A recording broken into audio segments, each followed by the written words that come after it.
I don't think you're born with a certain level of confidence that takes you to the next level. I think it's something you definitely have to practice. And I think being confident out in public is something that is extremely challenging. I think that's one of the talks that I want to have on today, because as I was kind of saying, like, what do I want to talk about today? I had my roommates right around, and I was thinking, like, do I set up my camera out on the balcony again, do the same shot, or do pick a new spot? So it just had me, thinking about filming in public and like putting yourself out there, and putting your opinion and your identity out to the world, and letting people decide what they think of you. Comes with a general form of confidence, and I think it's something you have to train over the years. I don't think that it's something that's comes naturally. I think it's something you have to put yourself through to really build up. I think you have to go through a lot of scary situations to build up the confidence. I think you have to talk to the camera for hours, make thousands of videos to finally have the confidence to try new things and to put yourself into a light that maybe you never thought was possible. I think you have to go through a lot of struggles and hardship to be able to walk around confidently. When I think about the song "Walk," what is it, by Pantera or one of the metal bands, and it's all about, I think, how you walk in public, and not only that, but just your body language and your confidence in general, I think is something that comes over time. I don't think I've walked taller in my life than I do right now, and I'm only 5'10", but I'm telling you, I feel like I'm 6'5" lately, because I've really worked on my confidence, and it's something that I've asked God for all the time, was to, give me opportunities to be more confident.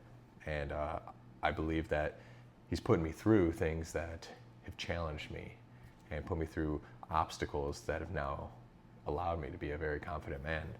And I think that comes in public, but also in private. I think I'm a lot more confident in my decisions. I think I'm a lot more confident with my convictions and where I want to go with the future.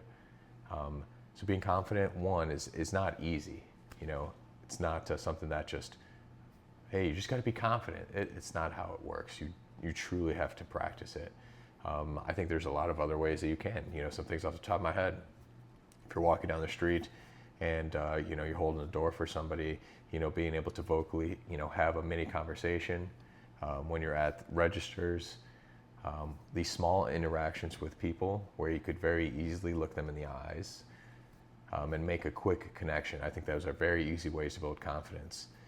When you're out in public at restaurants, when you're doing certain experiences, I think there's so many opportunities to train confidence.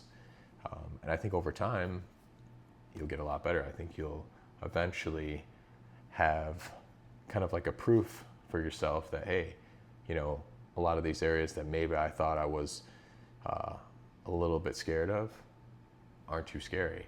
And I think fear and confidence, they're pretty much side by side with each other. And at first, in some areas, your confidence is extremely low and fear is so high. And over time, it starts to switch. And I think there's no better spot to be than being extremely confident. Confident in your speech, confident in your actions, confident in where you are, confident in how you're living, confident in just your overall freedom of your life. So I think that's extremely, something to think about. Over the years, I think there was plenty of times where I lost a lot of my confidence. And I think it really takes you down a rabbit hole, because you start to not believe in yourself. And I think not having belief in yourself is one of the darkest places to be. And you really only have one opportunity right there, and it's to believe in your Lord and your Savior and your God. Because if you can't believe in yourself in those moments, at least you could fall back onto the one and only.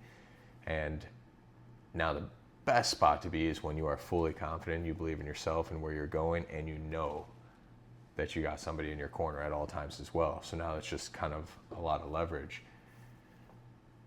Over the years, over the months, lately, being in Florida, making the decision to leave family, leave friends, leave your hometown to go to a place where you don't know anybody besides one person, and to just pretty much drop everything, get rid of your stuff, and to really minimalize your life, takes a lot of confidence, or maybe it just takes a lot of guts.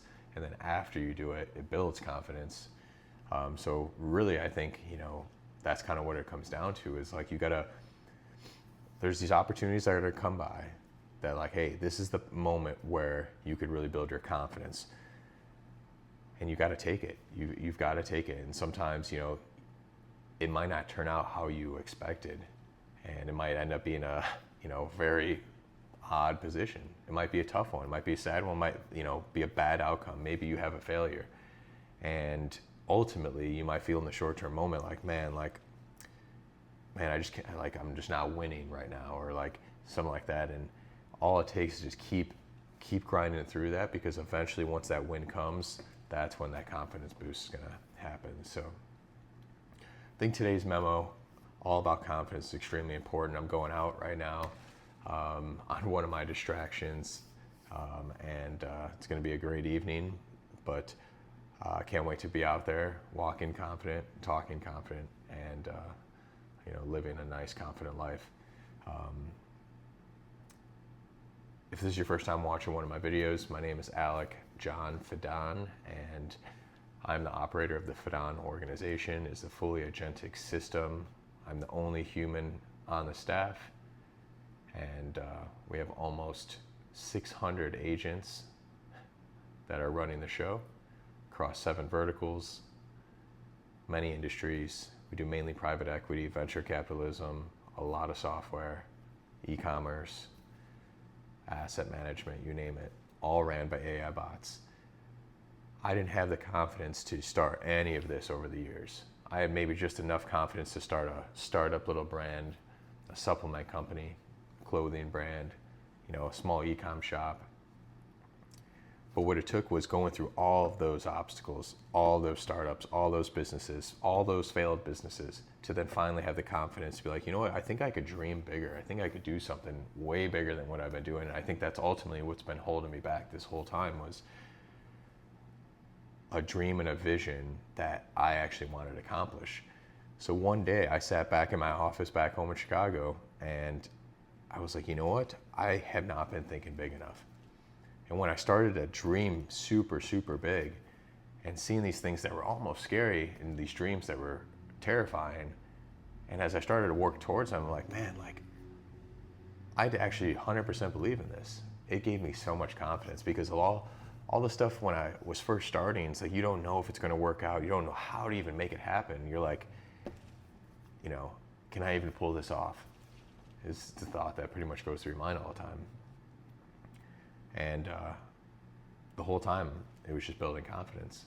And now I'm finally at the point, 28 years old, got a few more months here in Tampa. I'm going to be moving to Greece, and I'm just ready to skyrocket the confidence level. I think you could reach max confidence to where you're almost on the brink of a little bit of arrogance. And I think you have to flirt with that. If you can't get to the arrogance level, you're not even close to being, confident. So that could be a talk in the future. So anyways, that's going to be it for today's memo. Be confident, live a life that you want to. And thank you guys for watching. If you like this one on confidence, please like the video, drop a comment on something that maybe you want me to chat about in the future. And if you haven't already, subscribe to the channel. We're at about 249 subscribers. Let's hit that 250 mark. It's only taken how many years? I think I've been on YouTube for 8 years, 11 years. It's all right. That's it for me, guys. Have a great day. We will see you tomorrow. Make sure to watch today's vlog, and we'll see you next time. Be confident.